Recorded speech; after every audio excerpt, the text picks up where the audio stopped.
Juliette Méadel, bonjour. Bonjour Christophe Barbier. Parlons de la santé, des dossiers d'ailleurs que l'avenir n'attend pas à me traiter. Emmanuel Macron se rend aujourd'hui dans un service d'urgence hospitalière à Cherbourg. Et les urgences sont en crise. Que faut-il faire ?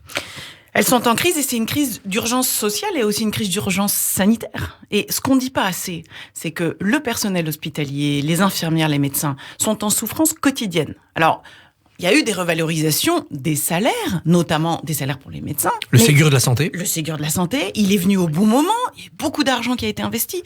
Mais si on pense qu'on réglera la question des urgences hospitalières uniquement avec de l'argent, on se trompe. Alors on le règle comment ? Ce qui est important, c'est d'abord de comprendre et d'écouter que la souffrance au travail, c'est une souffrance qui est due aux cadences.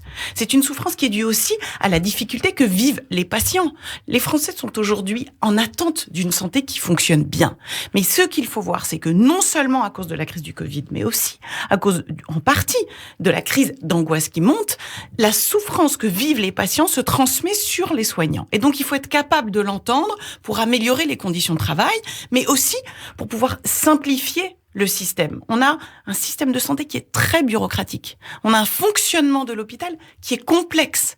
Et donc, ce qui pèse aussi sur les soignants, c'est des tâches administratives qui les plombent. Et pour les patients, c'est le fait de ne plus trouver de médecin de ville qui fait des gardes le week-end, alors tout le monde va aux urgences pour un oui, pour un non. Donc, on a, depuis 20 ans aujourd'hui, on a surengorgé les hôpitaux. Et donc, la charge aussi du traitement des urgences devrait être répartie équitablement sur la médecine de ville. Mais attention, il ne s'agit pas de dire demain on va obliger tous les médecins de ville à rester ouverts et à accueillir des patients le dimanche. C'est pas comme ça qu'on fera. Tout ça, ça doit se passer par de la discussion, de la co-construction. Alors, il y a des maisons pluridisciplinaires de santé. Il y en a aujourd'hui pas assez sur le territoire. Qu'est-ce que c'est ? C'est une maison de santé, c'est un endroit où l'on va et où il y a toutes les spécialités. Enfin, en tout cas, un minimum. Moi, je vois dans ma ville, à Montrouge, il nous manque des spécialistes, il nous manque des pédiatres, il nous manque des pédopsychiatres. Donc, ce qu'il faut, c'est d'abord susciter des vocations, parce que vous avez aujourd'hui un manque de toute une série de spécialités médicales qui manquent. Des infirmières, nous n'en avons pas assez. Tout ça va pas se faire d'un coup de baguette magique. La suppression du numerus clausus est une bonne chose. Mais est-ce qu'on a mis assez d'argent dans les facultés pour former rapidement ? Alors bien sûr, il faut former, mieux former. Mais ce qu'il faut surtout se dire, c'est que vous n'allez pas du jour au lendemain former des médecins, alors que une formation, comme vous le savez, c'est plus de 6 à 7 ans. Donc même si le numerus clausus a été supprimé l'année dernière, le temps que nous ayons suffisamment de personnel médical formé, il va falloir attendre 5 ans. Donc, qu'est-ce qu'il faut faire ?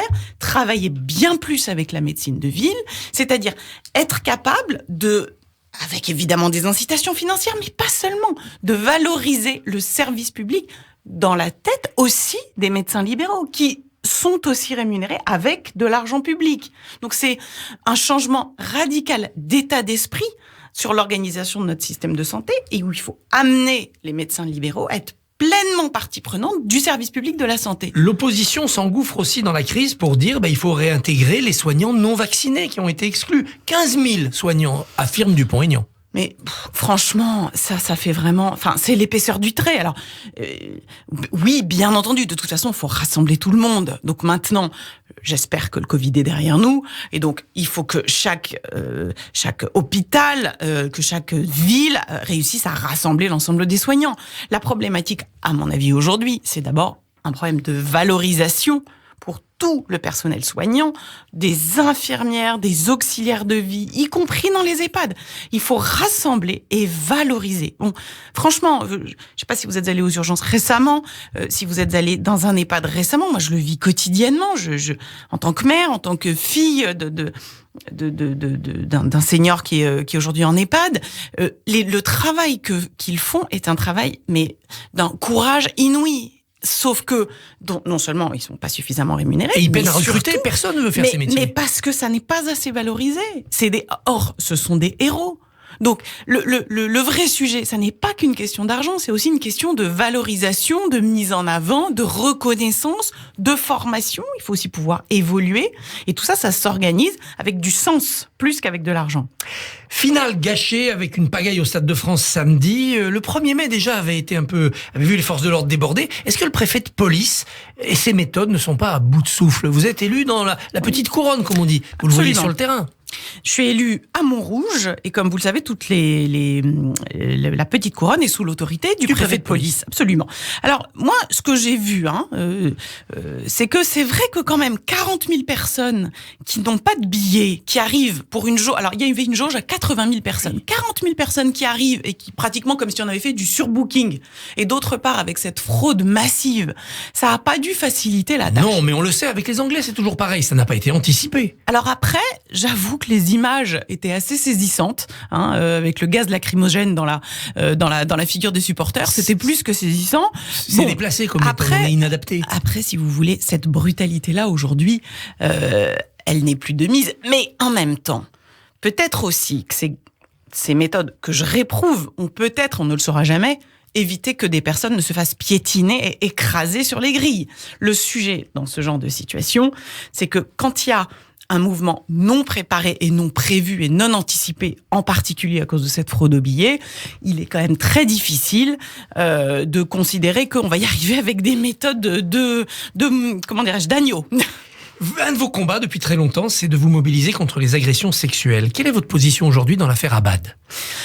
Je trouve que, alors vous savez que je suis très sensible à cette question-là, non seulement parce que je me suis occupée des victimes d'agressions sexuelles, aussi parce que je suis une femme et que je sais ce que sont les milieux politiques, qui sont des milieux où on considère que le pouvoir et la toute-puissance autorisent à peu près tout. Et donc, je trouve que c'est des comportements aujourd'hui qui sont des comportements, alors que ce soit du harcèlement, que ce soit même une sorte de comment dirais-je, d'arrogance dans la façon de traiter les femmes au travail, c'est des comportements que je supporte mal et que la société ne peut plus supporter. Bon, après, il faut aussi qu'il y ait des éléments. Et donc, il faut aussi que la justice puisse faire son travail. Le parquet n'ouvre pas dans une nouvelle enquête. Donc, pour le moment, le parquet n'ouvre pas. Donc, quand il n'y a pas d'éléments, on n'envoie pas des innocents à l'échafaud. Alors, dans ce climat, on va vers des législatives où on craint une forte abstention, il y a une sorte de démobilisation démocratique, et la NUP, l'Alliance des gauches, monte lentement dans les sondages. La nouvelle Première ministre ne suscite pas d'engouement. Est-ce que la majorité ne va pas subir une désillusion le 19 juin ? D'abord, si l'abstention monte dans les proportions que certains instituts de sondage sont en train d'anticiper, ça ne sera pas une victoire. Et pour personne, pour la majorité, comme pour les Français. C'est-à-dire qu'avoir un Parlement qui sera donc mal élu, ça sera un signe encore plus inquiétant de l'état de notre démocratie, qui va pas bien. Et depuis le quinquennat, l'abstention ne cesse de monter aux législatives. Absolument. Et en plus, c'est une tendance longue, puisque ça fait plus de 20 ans que l'abstention augmente. C'est grave, parce que ça veut dire que finalement, c'est comme si les Français considéraient que la politique ne se passe pas au Parlement. Alors, ils n'ont pas totalement tort. On sort de 2 ans, 3 ans de crise sanitaire, avec 2 ans et demi d'état d'urgence sanitaire, où la plupart des décisions ont été prises par ordonnance. Donc, au fond, ça veut dire que beaucoup se règlent aussi. En France, c'est aussi notre régime. Beaucoup de choses se règlent en situation de crise, en dehors du Parlement. Ce qui n'est pas forcément une bonne chose. On s'y habitue en plus quand on est dans l'exécutif. Et c'est dangereux. Et c'est dangereux parce que nous avons besoin d'être représentés par des députés qui soient capables de faire valoir ce qui se passe sur le terrain. On élit un président de la République au 31, mais après il se passe 5 ans. Et donc le président a besoin d'avoir un Parlement qui vive et qui, au fil du quinquennat, soit capable de dire ce que les Français ressentent. Alors, vous proposez-vous la création d'un ministère des citoyens. Et pourquoi faire ? Alors, je participe, oui, à cette initiative qui a été lancée par un mouvement qui s'appelle La France Vraiment et qui m'a invité à venir travailler au nom de l'avenir n'attend pas à Marseille, là, les 2 et 3 juin, avec notamment Aurélie Gros ou Stéphane Pellet. Et nous, ce que nous considérons, c'est que la démocratie française va pas bien et que pour cela, il faut non seulement écouter le citoyen, beaucoup le disent, non seulement faire du participatif, Ségolène Royal l'avait dit en son temps, mais qu'il faut aussi revivifier la parole par du travail de co-construction. Qu'est-ce que ça veut dire ? Ça veut dire qu'avec des citoyens, avec des experts, les propositions que nous allons faire seront des propositions directement applicables par le gouvernement. En tout cas, c'est ce que nous souhaitons. Donc, nous allons remettre une série de propositions au président de la République, de telle sorte qu'il puisse les entendre et les appliquer. On a vu l'apparition de la Fédération progressiste à la gauche de la majorité. Quel est le but de ce mouvement ? C'est un mouvement qui est composé de socialistes qui ne sont plus, pour la plupart d'entre eux, membres du Parti socialiste. Moi, je suis plus membre depuis 5 ans. Et qui dit, la gauche, ça n'est pas uniquement la protestation radicale. La gauche, c'est l'action. Et donc, notre objectif, c'est d'agir. Nous avons soutenu Emmanuel Macron. Et dans les 5 ans qui viennent, nous souhaitons faire valoir notre conviction, qui est une conviction d'une gauche progressiste, social-démocrate, qui est une gauche qui ne renonce à rien, mais qui a envie d'agir. Parce qu'il y a urgence. Les enjeux écologiques, les enjeux de santé que vous avez mentionnés, la question de l'éducation, méritent beaucoup plus qu'une protestation stérile ou bêtement radicale. Ce mouvement peut être un centre d'accueil pour tous les socialistes qui se sont trouvés évincés par les accords de NUP. Et je pense à François Hollande, Bernard Cazeneuve, Carole Delga, peut-être. Mais peut-être. Mais après, vous savez, au-delà des histoires d'appareils et de mouvements, ce qui est important, c'est de retrouver cet électorat de gauche qui, aujourd'hui, en grande partie, ne va pas voter. Et c'est ce qui risque de se passer aux élections législatives. C'est-à-dire qu'il y a toute une partie de la gauche progressiste qui ne se sent pas représentée par la NUP, qui a voté pour Emmanuel Macron, mais qui a aussi envie de faire entendre une voix qui protégera davantage les plus fragiles et pourquoi pas s'engagera pour un service public plus fort. Un mot sur Françoise Rudetsky, un hommage lui sera rendu. Elle a été l'une des pionnières de la défense des victimes d'attentats. Vous l'avez beaucoup fréquentée quand vous étiez au gouvernement. En 5 ans, on a l'impression que la cause des victimes a reculé. Écoutez, d'abord un mot, parce que Françoise était une amie, je l'ai vue peu avant sa mort, donc je suis touchée et je serai évidemment à l'hommage demain qui lui sera rendu.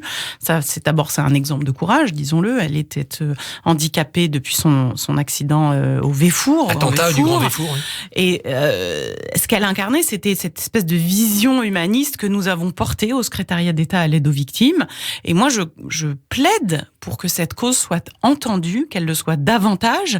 Il y a des difficultés encore aujourd'hui dans les indemnisations des victimes. Et donc, je pense que c'est important que cette cause redevienne une cause politique. Le temps des victimes n'est pas fini. Il y aura d'autres attentats, d'autres crises. Mais hélas, et puis il n'y a pas que les victimes d'attentats, il y a également les victimes d'accidents, d'incendies, de catastrophes. Et n'oublions pas les victimes de violences sexuelles. Juliette Méadel, merci. Bonne journée.